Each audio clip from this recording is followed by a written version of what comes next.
Welcome to NTD News. I'm Kevin Hogan. Here are today's top stories. Fox host Larry Kudlow says US adversaries are testing President Biden and waiting to see what he'll do about the recent cyber attack and fighting in the Middle East. Democrat lawmakers in Washington taking steps to restrict access to homemade firearms. It's the latest move in their gun control effort. All this while a federal judge throws out the NRA's bankruptcy case, but why? Democrats and Republicans are talking about what to include in Biden's infrastructure bill, but can they agree on what counts as infrastructure? Senator Rand Paul grills Dr. Anthony Fauci about the origins of the virus. He asks why American money funded the Chinese lab at the center of pandemic controversy. 20 Republican governors sign a letter to President Joe Biden and Vice President Kamala Harris about the border crisis. We look at what they're asking for.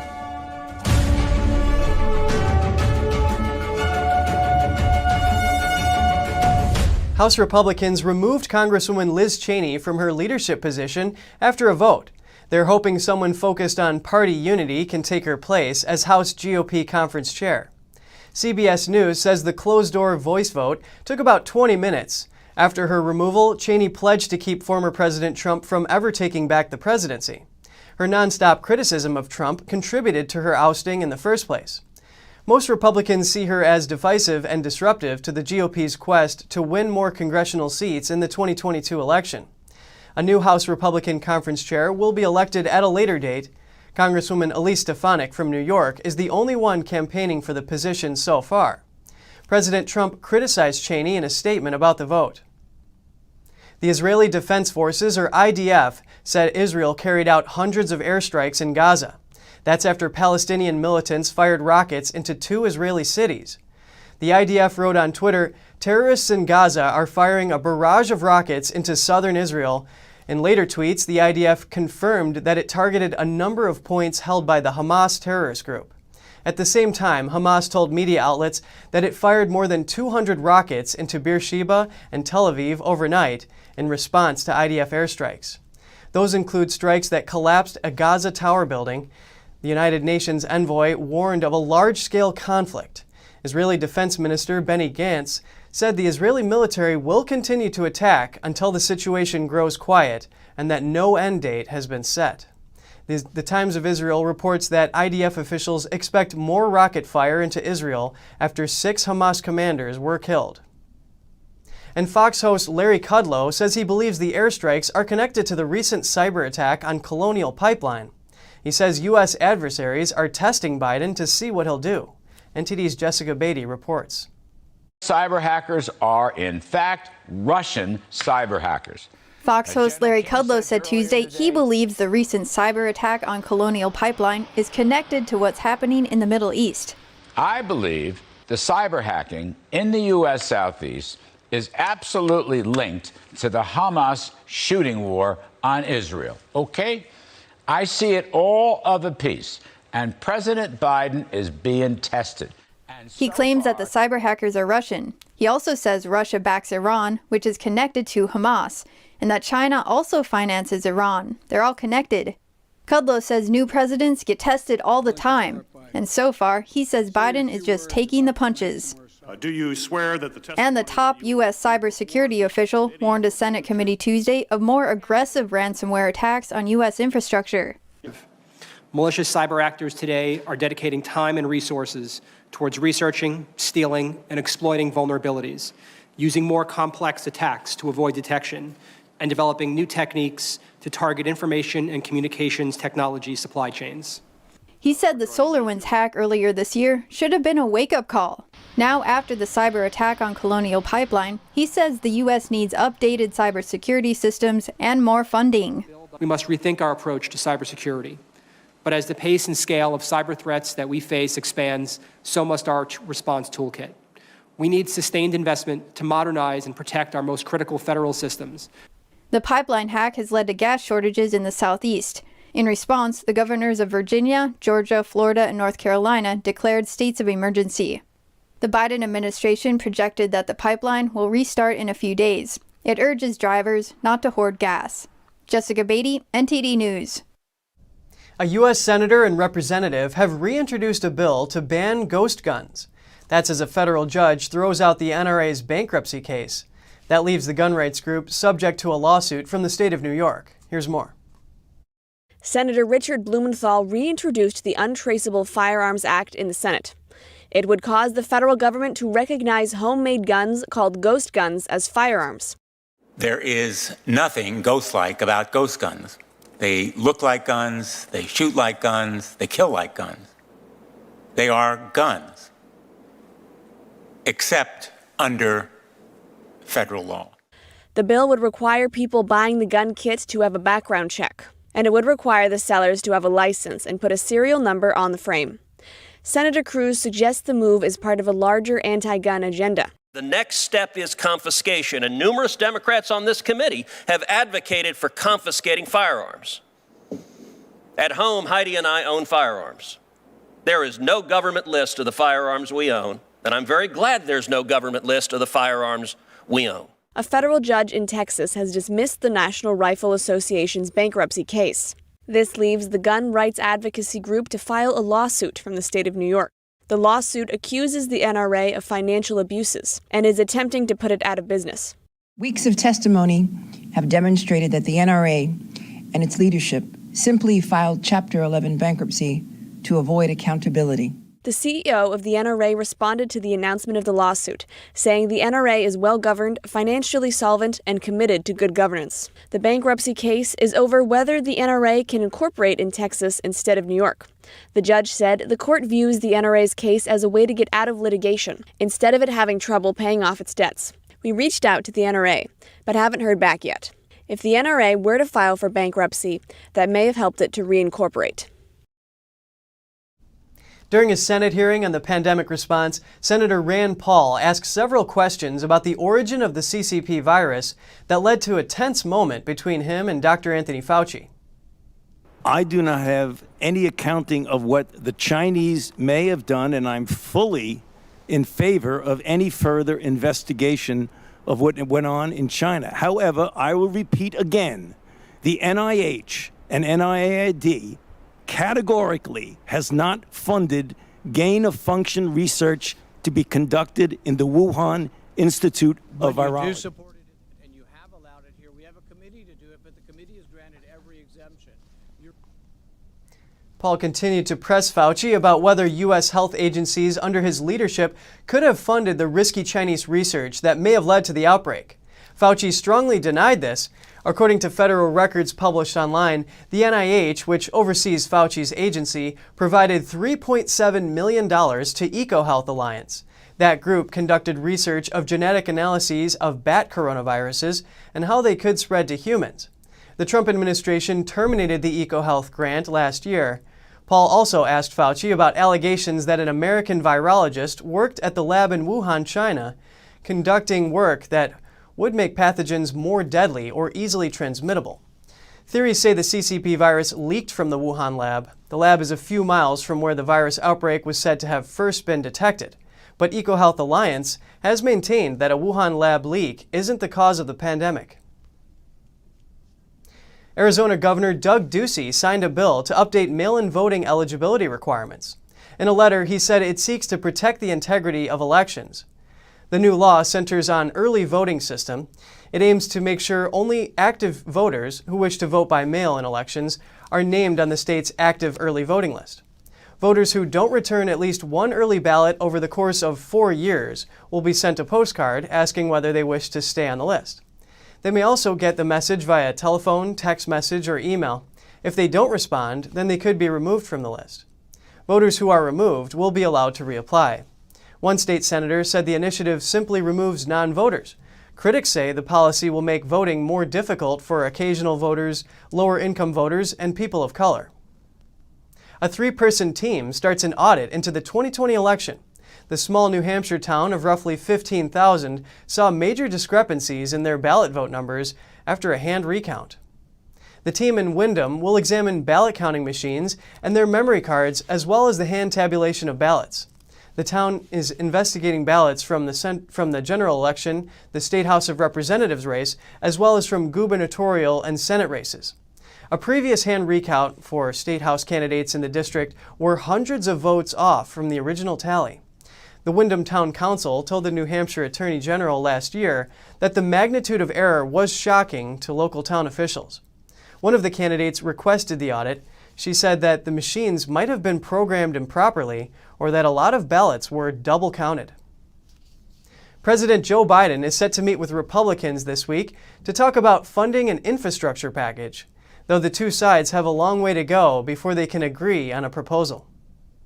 Republicans are planning to sit down and discuss an infrastructure plan with Biden this week. Senate Republicans say they want a traditional infrastructure bill that doesn't raise taxes. We are coming with a good faith offer, and we're hoping to find common ground on things that the American people would think of as infrastructure: roads, bridges, ports, airports, waterways, and of course in the 21st century, high-speed broadband. Senator Joni Ernst says they have a good plan, and she hopes Biden is willing to work with them. So we do have a very well thought through plan that's being proposed by the Republicans. I'm so excited. We have key members that will be meeting with President Biden later this week, and I do hope that he is negotiating in good faith. Biden's original infrastructure plan includes funding for childcare, elder care, education, and other social programs. Though Democrat Senator Elizabeth Warren says it doesn't go far enough. She wants universal government-funded childcare to be included, too. Now we got to negotiate to the right number. We got to make it universal, available to all of our parents. She says Biden's proposal should assign even more funding for childcare. But Republicans say they won't support more spending on social programs. We have no appetite at all for what the Democrats refer to as soft infrastructure.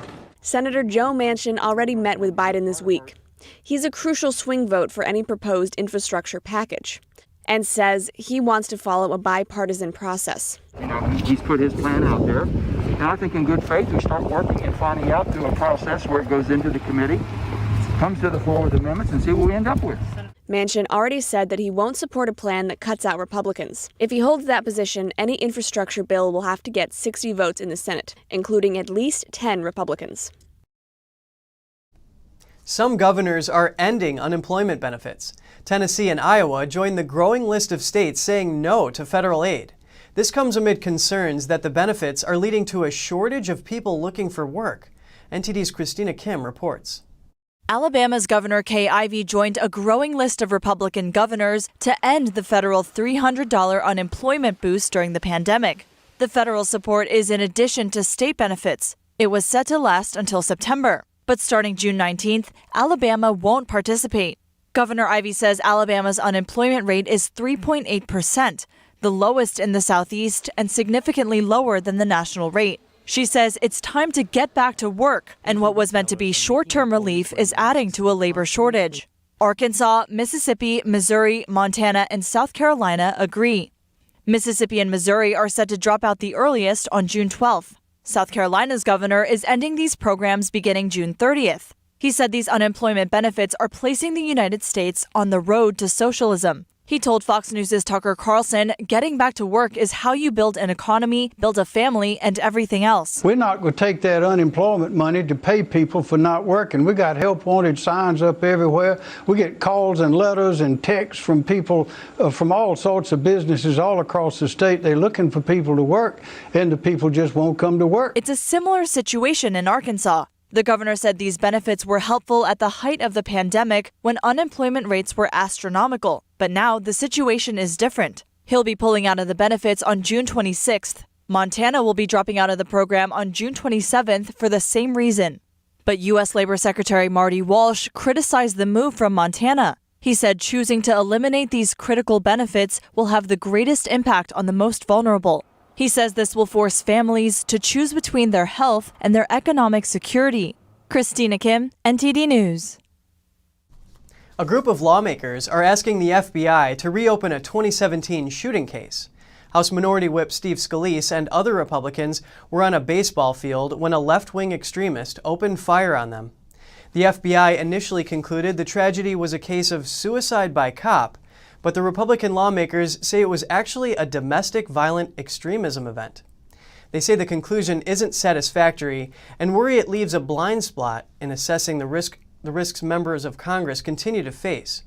Their letter describes complaints of target practice at the attacker's home, an anti-Republican social media history, and a potential hit list of 6 Republican members of Congress. They say the FBI is either unwilling or unable to do a full investigation. A group of Republican governors write to President Joe Biden asking him to take immediate action to address the crisis at the southern border. They say the crisis is spreading to the whole country. A group of Republican governors write to President Joe Biden asking him to take immediate action to address the crisis at the southern border. They say the crisis is spreading to the whole country. 20 governors signed on to the letter addressed to Biden and Vice President Kamala Harris. It says, contrary to statements from your administration, the border is neither closed nor secure. The letter says that the number of migrants crossing the border is now the highest in nearly 20 years, and that the president's policies are what's bringing them in. Alejandro Mayorkas leads the Department of Homeland Security, or DHS. He blames the previous administration for the problem. He claims they inherited a broken system. Mayorkas says they have a plan to house unaccompanied minors. Earlier this month, DHS said they had only 677 children in their facilities. Democrat Representative Henry Cuellar says those numbers are misleading. The children have simply been transferred to another department with similar conditions. The governor's letter says the federal government is placing children into facilities in their states, but they don't have the resources to take care of them. It says the border crisis is also leading to a spike in drug trafficking and crime, putting Americans at risk. They write, the last thing we need is a self-created crisis that exploits families, undermines public safety, and threatens our national security. The governors are asking for immediate help from the federal government. Biden placed Harris in charge of dealing with the crisis. She has not held a press conference about the issue or visited the border since he placed her in charge. 2 Trump administration officials are testifying before Congress today about the events of January 6th. They're former acting Defense Secretary Christopher Miller and former acting Attorney General Jeffrey Rosen. They've released transcripts ahead of time of what they plan to say to the House Oversight Committee. Their speeches explain their actions and perspectives on that day. Notably, Miller emphasizes in his transcript he stands by every decision he made that day. Up next, a Hindu temple in New Jersey is accused of forced labor and luring workers overseas. Federal agents are investigating the claims, and now a lawsuit is underway. Minor League Baseball team, the Red Sox, get a new home stadium. We catch fans' reactions. Find out more here on NTD News.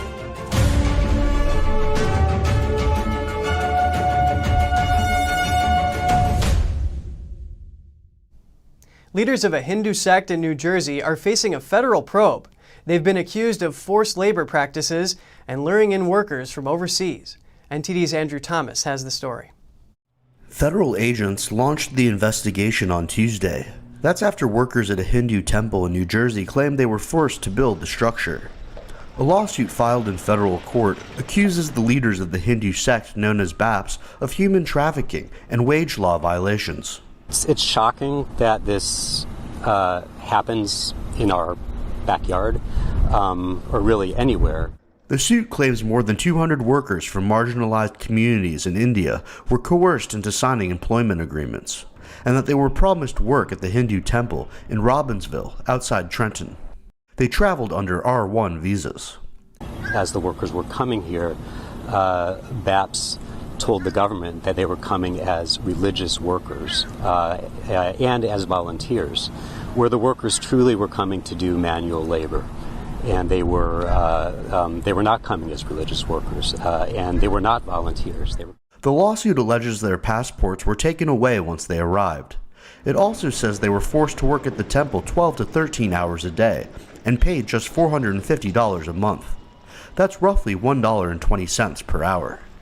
According to the lawsuit, the workers lived in a fenced-in compound where their movements were monitored by cameras and guards. They were told that if they left, police would arrest them for not having their passports. The lawsuit names BAP's CEO, Kanu Patel, and several other individuals. The suit seeks unpaid wages, as well as unspecified compensation and disciplinary action. Andrew Thomas, NTD News. The minor league baseball team associated with the Boston Red Sox just got a new home stadium, and the fans sure are excited about it. NTD's Arian Pastar has the story. We now pronounce Polar Park open. Polar Park, the new home of the Red Sox in Massachusetts, opened on Tuesday. Oh, we're really excited to be here today, and it's going to be a fun day, and we're really excited about the game today. The ballpark itself is ready, but construction is still underway in the surrounding areas. Polar Park got its name from the local company Polar Seltzer. NTD spoke with a representative from the company who was there for the opening game. It's just nice to be outdoors, and we've been stuck inside for so long, and outdoors is where we must be. So. The Red Sox had planned to open Polar Park in April, but after the pandemic hit, MLB delayed the AAA season. The team on Tuesday celebrated an 8-5 win against the Syracuse Mets, making their long-awaited first home game all the sweeter. Arian Pastar, NTD News. Various parts of the U.S. are kickstarting celebrations for World Falun Dafa Day. Practitioners held demonstrations of the Falun Dafa meditation practice, and some of them played live music. NTD's Don Tran has the details. From the streets of New York to the beaches of Florida, people across the country came together to celebrate World Falun Dafa Day. Rows upon rows of Falun Dafa practitioners demonstrated the 5 exercises, followed by live performances of classical Chinese music. The event marks a chance for practitioners to celebrate when Falun Dafa first came to the public. For me, it's very important what keep me positive, what keep me in peace, what give me beauty of this. And a lot of wonderful events happened in my life after I started to practice it. And I'm very, very happy to be here and celebrate it and share it with everybody. Falun Dafa, also called Falun Gong, is a peaceful meditation practice based on the principles of truthfulness, compassion, and forbearance. It was first taught publicly by Mr. Li Hongzhi in 1992 in China, and more than 100 million people were practicing by 1999. Many event attendees said the practice has benefited them in different ways. Practicing Falun Dafa helped me with my moral teachings by really letting me, for one, practice more of my compassion. So before I used to, argue a lot more than I do now. So now I think of other people's first before I do myself. I feel as if I can express that easier. Sometimes when you're around certain people, it's hard to stay true to yourself. But now I'm able to really stand firm in my beliefs and make sure that I set my boundaries and maintain those boundaries no matter what. I think it did really help me throughout college, and now that I'm in graduate school, I think I feel very recently, especially, I feel very light and very carefree a lot of the time, not only because I do the meditation exercises that help me relieve stress, but I think, basing all my decisions and everything that I do in Falun Dafa and what it teaches me has really helped me, relieve myself a lot of these, worries and troubles that I see in a lot of my other friends. Alongside its meditative exercises, Falun Dafa also features a collection of writings that help guide practitioners in their daily lives. Some practitioners said it's helped them make other breakthroughs. Perhaps the biggest lesson I learned from Falun Dafa is to differentiate what is really important versus what is not so important, and also what is right from what is wrong. The reason I was attracted to Dafa when I started reading the book, Joan Falun, was that everything made so much sense. That I know that's a cliche, but I found the answers of many questions that I had all my life. What I realized was that in the kindness and compassion and forbearance, it gave me the ability to understand life at a much deeper level and become a much better person in my family, at work, everybody who I touched. It enabled me to get a much deeper understanding of life and my place in this whole play of the universe. After a year of lockdowns, events celebrating Falun Dafa Day aim to spread hope for the future. World Falun Dafa Day officially takes place on May 13th. Don Tran, NTD News. Still to come, San Francisco high school seniors are told they can return to class, but only for a day. Some say there's an ulterior motive for this decision.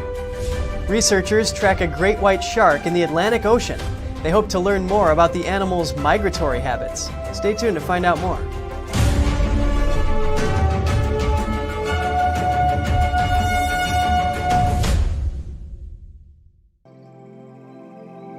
We're becoming more and more urban. We lose our connection with nature.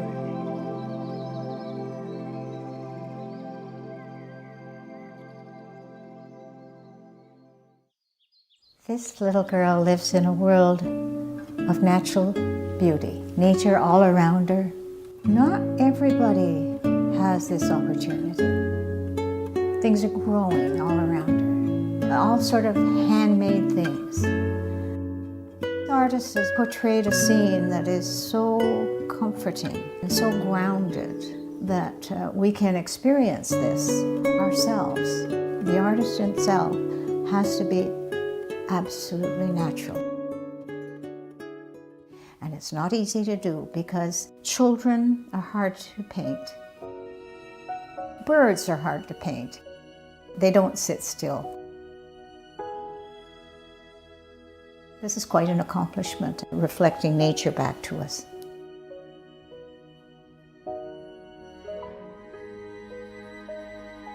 It's just a pure, natural painting.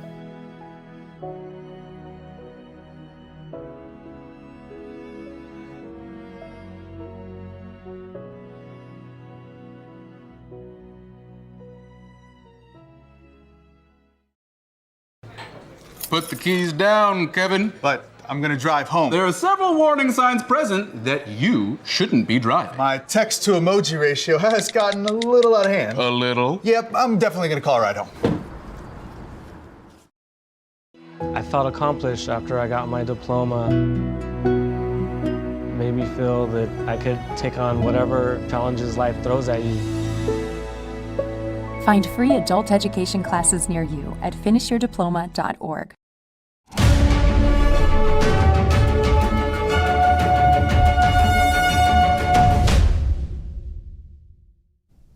Seniors in San Francisco's public high schools are given the green light to go back to classrooms for in-person learning, but some say the move is a money grab. NTD's Eileen Ng has more on the story. Graduation is about 3 weeks away, and San Francisco's public high school seniors can now go back to in-person learning. But here's the kicker, it's just for one day. The San Francisco Teachers Union announced that seniors have the choice to take classes on campus starting Friday, May 14th, the last day of instruction. But some are criticizing the school's decision to reopen their halls now. May 14th is also one day before the deadline to receive California's $2 billion grant for reopening classrooms. On top of that, San Francisco has some of the lowest COVID-19 cases. Susan Solomon, the president of United Educators of San Francisco, told ABC7 that the decision wasn't made earlier because they were busy finalizing the agreements with employees. But the interim executive director of Parents for Public Schools of San Francisco believes money was a motivation. The San Francisco Chronicle reports if students choose to go back, they'll have 2 staff members supervising them on activities like end-of-high-school conversations or college and career exploration. Only 2 high school campuses will reportedly be available, meaning most students who do choose to return won't even be at their own school. There are about 4,000 high school seniors in the city, and it's not clear how many will take up this offer yet. Graduation ceremonies will be held outdoors. Eileen Ng, NTD News, California. Memorial Day is just weeks away, and Americans are eager for the advent of summer this year. That's after being cooped up for more than a year during pandemic-related shutdowns. As for Memorial Day weekend travel plans, AAA says it expects 60% more travelers this year than last year. That amounts to more than 37 million people traveling 50 miles or more from home. AAA credits the expected travel increase on rising vaccination rates and higher consumer confidence. A 3,500-pound great white shark nicknamed Nakumi has been swimming in the middle of the Atlantic Ocean, but her path is keeping researchers guessing. NTD's Andrew Thomas has the story. Nakumi is part of scientific organization OSearch's Global Shark Tracker study. She's the largest shark they've tagged, and researchers believe Nakumi is at least 50 years old. We've known that white sharks live in the Atlantic, but actually the studies of the Atlantic population have been very sparse compared with other areas. So we at OSearch are trying to figure out the overall sort of the puzzle of their entire lives from birth to death. The researchers attached a tracker to Nakumi's dorsal fin in October. The female spent time in the waters off the Carolinas, a spot where researchers believe the sharks mate. Later, she headed out to the open ocean. Great white sharks in this part of the world are known to give birth to their pups off New York's Long Island. Nakumi's last ping was on April 11th. Researchers believe she's hunting fish and squid in deep waters. If she's pregnant, she'll head to the waters off New York. Migratory patterns of white sharks from the western Atlantic Ocean are not well known. At first, researchers were excited that Nakumi may be heading to European waters. It would have been the first ever tracking of a shark crossing the Atlantic Ocean. Now they think she'll follow the same path another shark named Lydia took. Lydia did a U-turn in the middle of the Atlantic and headed back to the East Coast. We're just, waiting for her next signal, her next phoning home, so she tells us where she is. But we would predict at this point that the next time she reappears, she'll probably be back over on the western side of the Mid-Atlantic Ridge. But it's been weeks since Nakumi surfaced, and there's still a chance she could show up somewhere unexpected. OSearch says it has tagged over 400 animals since the program began. Andrew Thomas, NTD News. The first spacecraft ever to enter interstellar space is revealing new insights. According to a new study, it detects a persistent hum beyond our solar system. The spacecraft is called Voyager I. Findings were published in the journal Nature Astronomy on Monday. They attribute the sound to plasma waves reverberating through space, changing in frequency based on surrounding density. Voyager I was built with special antennas to pick up these tones and transmit the information 14 billion miles back to Earth. The sounds have been collected since 2012. A Cornell University-led research team says they reveal a new way to measure densities in interstellar space. They explain it's creating a system to better map the space between the stars. Coming up, a leopard is still roaming about Chinese villages after escaping from a zoo. A total of 3 leopards ran away from the zoo last month. And a boy in Shanghai Disneyland punched an employee dressed as Winnie the Pooh, but Chinese media are avoiding the name Winnie the Pooh in their reports and are instead calling him by another name. More on NTD News.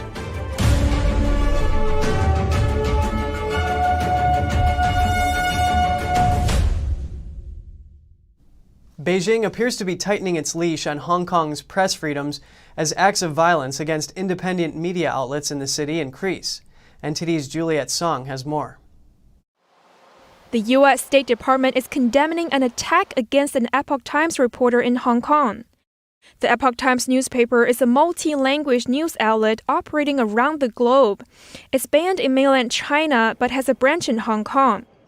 In an email, the State Department wrote, "Attacks against journalists are unacceptable and cannot be tolerated." It also urged authorities to complete a full investigation into the incident. Reporter Sarah Liang works for the paper's Hong Kong branch. On Tuesday, a man wielding a softball hit Liang more than 10 times outside her apartment building before fleeing the area. The attack left bruises on both of her legs. The director of Hong Kong Epoch Times says Liang is now in recovery. The doctor said she was badly beaten. Luckily, her bones weren't injured, and Liang is now receiving medical treatment. Guo says she thinks the Chinese regime is behind the attack. She adds that the attack isn't a standalone incident. Hong Kong Epoch Times has recently suffered a series of violent attacks. Just last month, 4 men broke into the paper's printing facility, damaging machines and computers there. The facility has also endured 4 similar attacks in recent years. Guo points out that a pro-Beijing newspaper also launched a smear campaign against the publication. Also, unidentified men followed our reporters and spied on us outside our printing press. Our employees' family members in China were also threatened. It's not a standalone incident, but a combination of threats, stalking, and smear campaigns. She says the paper is attacked because it's one of just a few independent news outlets in the city. The paper's Hong Kong edition is known for its uncensored China coverage, often highlighting reports of the Chinese Communist regime's corruption and human rights abuse. And under the current difficult circumstances, people really hope to see truthful reporting from the Epoch Times, and the Chinese regime is afraid to let people know the truth. And it's not just the Epoch Times. The Chinese regime appears to be tightening its leash on the city's press freedom. Last month, authorities sentenced activist Jimmy Lai to 14 months in prison. Lai is an outspoken critic of Beijing and the founder of a pro-democracy newspaper. Guo says Epoch Times employees in Hong Kong are under mounting pressure. It's media professionals' mission to report on what's happening locally. It's what they should do. And if Hong Kong loses freedom of speech, then Hong Kong would completely lose its value. The lives of the people of Hong Kong will also get more difficult. So if truthful reporting can deliver their voice, it's protection for the people there. She says that's why, even though the pressure is huge, they're not willing to give up. Juliet Son, NTD News. In response to the physical attack on the Epoch Times Hong Kong reporter, U.S. senators issued statements and calls to hold the Chinese Communist operatives accountable. U.S. Senator Rick Scott said in a statement, "Reports of attacks on free press are extremely concerning. Now more than ever, the United States must stand up for democracy and human rights and fight against Communist China's aggression and quest for global dominance." Congressman Greg Steube also condemns the attack, saying this attack is likely yet another egregious example of the Chinese Communist Party using violence to silence their critics in Hong Kong. The Chinese Communist operatives responsible for this attack need to be held accountable. He also commended how, despite having their printing press destroyed and their journalists targeted, the Epoch Times has never backed down from speaking the truth about the horrors of the CCP, and he applauded them for their bravery. 3 leopards escaped from a Chinese zoo, and one of them is still at large. But the zoo didn't announce their escape until after people spotted the big cats. NTD's Tiffany Meyer brings us more on the story. 3 leopards have escaped from a zoo in eastern China. One of them is still at large. Chinese state-owned media CCTV reported on Monday that the big cat is wandering in nearby villages. The 3 leopards fled from the Hangzhou Safari Park on April 19th, but the zoo did not confirm their escape until 2 weeks later. That's after nearby villagers called the police after spotting cat-like animals. Local media say the zoo has come under fire for delaying the news about the escape. By last Saturday, authorities already captured 2 of the leopards. The zoo anesthetized and caught the first leopard 3 days after the escape. 17 days later, a search team of 4,000 people caught the second one. The 3rd leopard is somehow a lot harder to get. Multiple teams are trying to find traces of the big cat in the surrounding mountains. They used thermal imaging, but were still unable to locate the animal. Later, they used live chicken as baits, installed infrared camera monitors, and are watching the surroundings day and night. At the same time, they also released search dogs equipped with GPS. The search for the 3rd leopard is still ongoing. Local authorities have asked residents to stay alert, and the zoo remains closed. State-run news agency Xinhua reported that police have detained several zoo employees and have launched an investigation into the incident. Winnie the Pooh trended on Chinese social media. A Pooh-related topic got over 100 million views on Chinese social media platform Weibo alone. But the news soon disappeared from the list of trending topics, and the page could not be displayed. Related comment sections have also been shut down. The Chinese regime considers the Disney bear a sensitive figure. That's because many Chinese netizens use him as a euphemism for CCP leader Xi Jinping. The trend on social media started with a boy in Shanghai Disneyland. He recently punched an employee dressed as Winnie the Pooh. Many Chinese media reported on it, but all of them avoided referring to the bear as Winnie the Pooh. Instead, they used the puff bear. Winnie the Pooh has been one of the sensitive words in China since 2013.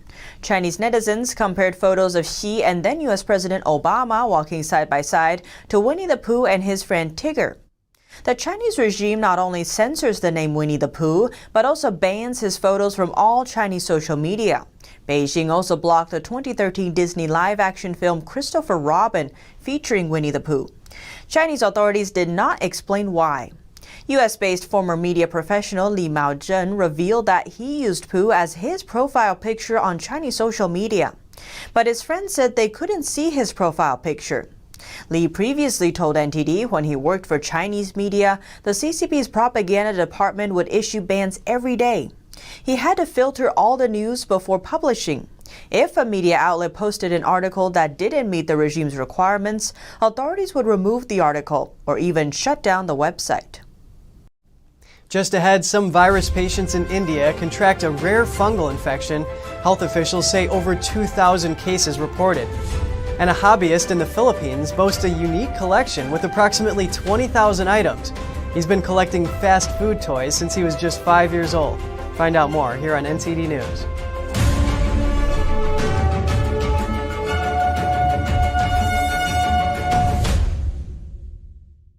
If you're like most of us, you're probably getting fed up with the nonsense that's going on in the banking system. Did you know that top U.S. banks have recently amended their depositor terms and conditions to include the words bank failure and what's required of you in 24 hours if, or should I say when, it happens? Don't get blindsided by your bank. Call GSI Exchange today to pick up your complimentary copy of the Bank Failure Survival Guide at 866-424-2382. We'll also send you the required format to file with your bank within 24 hours of their failure, which is now required by the top banks to avoid freezing of your funds. Yes, the top banks can now freeze your money. The world is in a strange place, and banks are constantly changing the rules. So stay on top of the current events that really matter by calling GSI Exchange and requesting your free guide at 866-424-2382. It's just clear as day. The media, whether it's broadcast, cable, or print media, has become extremely biased.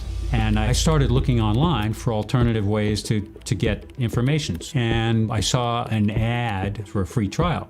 And I looked at it and I said, Epoch Times. I mean, come on, this is end of days type of stuff. I mean, what are they going to be talking about here? And I said, well, it's a free trial. Let me dig in. Is it giving me both sides? Is it giving me an objective point of view here? I have looked for opportunities to see where they might be biased, and I don't find it. It has given me a level of trust in media that I didn't think I'd ever get back. I love the Epoch Times because it has renewed my faith in the idea that a reliable, responsible, non-biased source of information is available. And I can say that I love it because of that.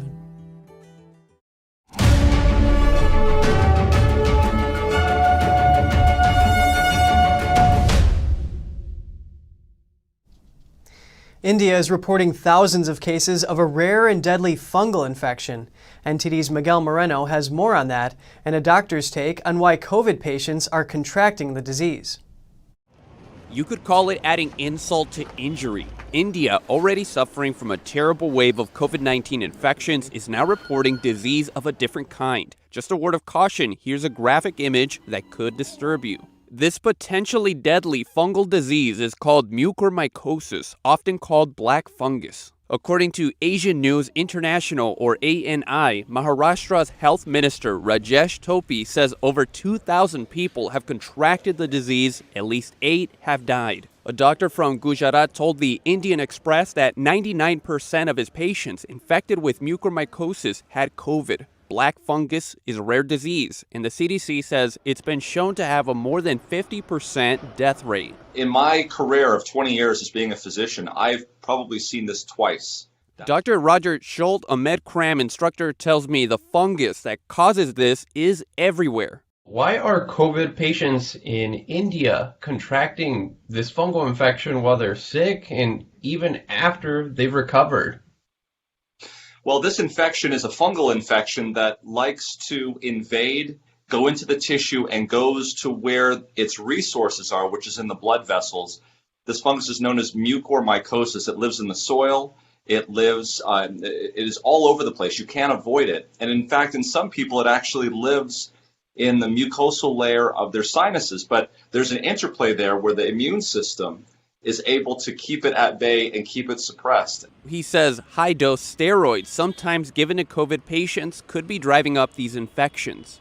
We are treating patients with very high-dose steroids. High-dose steroids are well known to increase blood sugars and also well known to suppress the immune system. And those are the two major ingredients for mucor to invade the tissue and the blood system. ANI reports that Maharashtra's health minister is making special wards for these patients. Topi also says that the state will pay for their treatment. India has reported around 4,000 COVID deaths every day for nearly a week. They're still reporting over 300,000 COVID cases daily, but over the past 3 days, that daily number has been falling. Miguel Moreno, NTD News. A couple in South London celebrate a remarkable year in building their own grocery business from scratch. Since the first lockdown last year, they've been working flat out to bring their dreams to reality. NTD's Neil Woodrow brings us their story. Life partners Emma Soulsby and Lee Daly are also now partners in a business venture, the Magnificent Marrow. Both successful in the floral industry, Emma was due to have a floral installation for her first big celebrity wedding overseas, but then within a week and a half, both of them saw their regular jobs disappear as the first lockdown happened early in 2020. Then they decided to form a business together selling fresh produce. They haven't looked back. Lee talks about why they decided to start Magnificent Marrow. To help people that were struggling to get food due to the first lockdown. And it was a sort of a success right from the start, really. Initially, they worked from the back of a van doing 100 local deliveries a day during the lockdown. They soon needed a unit to work from and acquired one in Rains Park where they live. They started offering nationwide courier deliveries and after a few months opened the unit to customers on a Saturday. We were getting up to sort of 100 people coming up, and so we decided to sort of find a local store. Emma had previously built up 10,000 followers from the wedding world on Instagram and used them to help promote the business, plus some special friends. All of the celebrities I'd worked with in the past, I was like, please, can you share this new business? And they did, and it was incredible. Starting a business in lockdown wasn't easy. They couldn't get hold of printer ink, so Emma was handwriting delivery notes at midnight every night. As novice grocers, it's also been a steep learning curve. This is quite enjoyable for other people, not myself, but understanding little things like potatoes and standing there in front of everybody at the market and they're asking me what size, and I'm just like, that size, I have no idea. In the early days, they were also doing the deliveries themselves. Although they've moved on, life hasn't got any easier.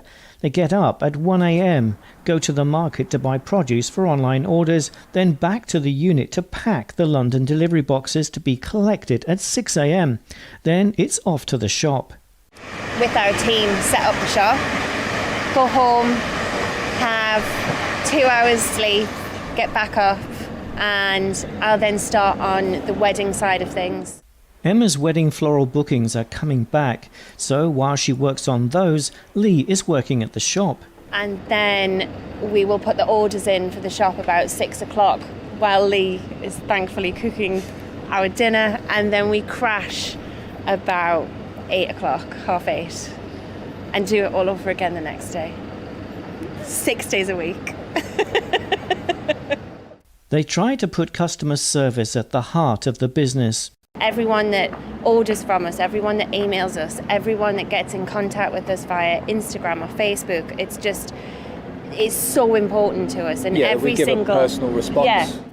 Making strong connections with people helps them too. When you make a mistake personally, it's hard to get over when you're so tired, but then you've got these amazing bits of these connections that we've made. Yeah. It just makes everything so much better. They've now gone beyond their fruit and veg range to offer products from London-based artisan suppliers, including meat, bread, cakes and cheese. Gift hampers are also available. They are supported by a dozen staff who Emma says have their backs, and without them, they wouldn't have been able to achieve what they have. Going forward, Emma plans to continue with her wedding floral business as well as joining Lee to create more stores and expand the Magnificent Marrow grocery business. The number of regulars here is growing and the range is too. When it comes to fruit and veg, they know their onions. Neil Woodrow, NTD News, Rains Park, London. A hobbyist in the Philippines has amassed an impressive collection of fast food toys over almost 50 years. NTD's Andrew Thomas has the story. From the age of 5, Filipino graphic artist Percival Luge has had a passion for collecting toys, but not just any toys. He prefers those from fast food restaurant chains like McDonald's, Burger King, and home country favorite Jollibee. Now, the 50-year-old has about 20,000 toys packed from floor to ceiling in his home. He also holds a Guinness World Record from 2014. At the time, his collection surpassed 10,000 items. As a young kid, I've already known myself to be putting them on display, on cabinets. Unlike the other kids who would really tear up their toys into smithereens. Luge built his home especially to house his collection. He likens the excitement of getting new toys to Christmas morning. While he's collected most of them on his own, some were gifted by friends and family. He says he has no idea what the entire collection is worth. One of his most treasured pieces is a Hetty Spaghetti figurine, a mascot from the Jollibee chain that his mother gave him in 1988. So the toy is like a storyteller in itself. Like, for example, it gives me a glimpse of that particular period when I got it, my story, what's going on, what are the incidents that are attached in the acquisition of that particular toy. Luge hopes to eventually put his collection on display for the public, or even open a museum. Andrew Thomas, NTD News. Your knees are critical joints that can stay strong for a lifetime with proper care. Here are 10 tips for how to age-proof your knees.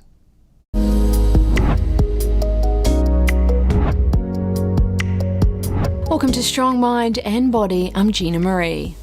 Your knees are the workhorse joint of your body. They are considered to be your body's shock absorbers. With each step, they absorb 1.5 times the weight of your body, and when you run or jump, they absorb much more. It makes sense that your knees may be the first joint to act up as you age. However, knee pain doesn't have to be a foregone conclusion in your later days.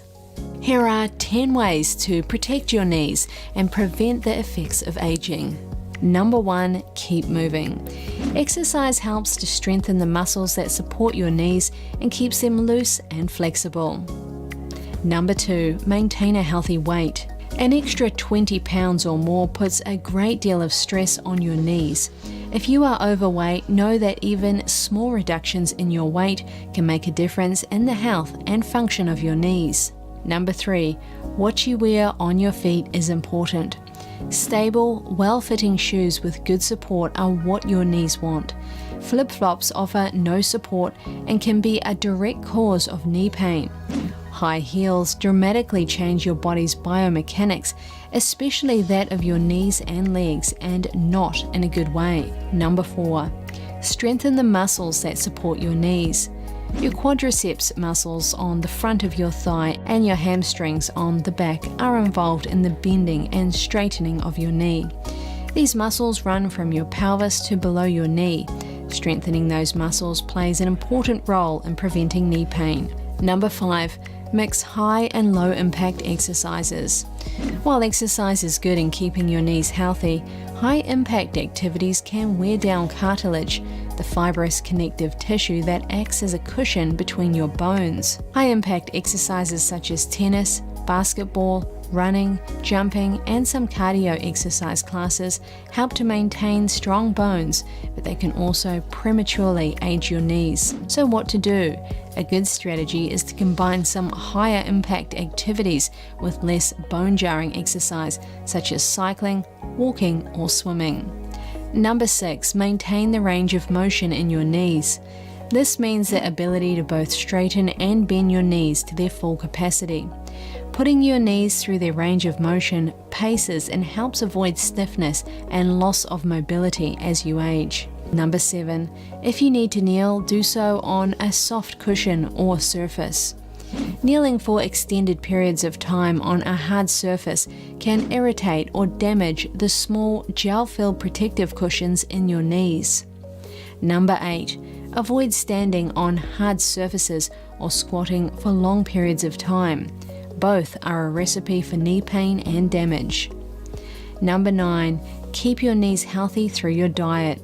Eat lots of vegetables, whole grains, and light proteins such as fish, and avoid processed foods and saturated fats. This will help keep inflammation at bay. And number 10, don't ignore knee pain.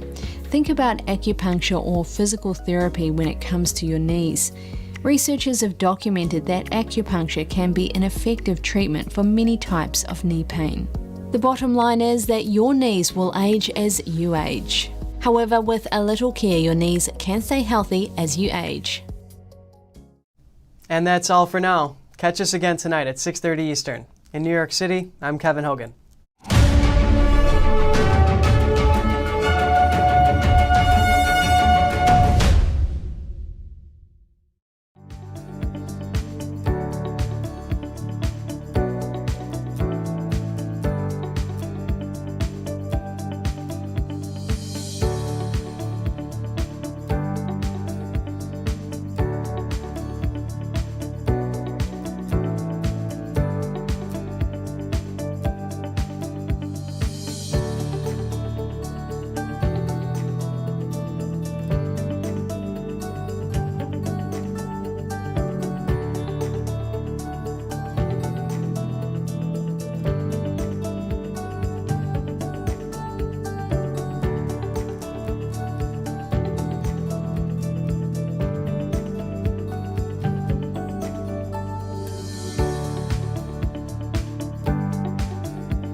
We have a new channel. Subscribe to us on YouTube at NTD News. Get the highlights of our news broadcast and the most important headlines that we curate especially for you. Don't miss out on important news. Our videos are being deleted. So if you don't want to be cut off from honest news, take a moment to sign up for our newsletter at newsletter.ntd.com so you don't lose access to NTD. Go to newsletter.ntd.com to sign up for our evening newsletter.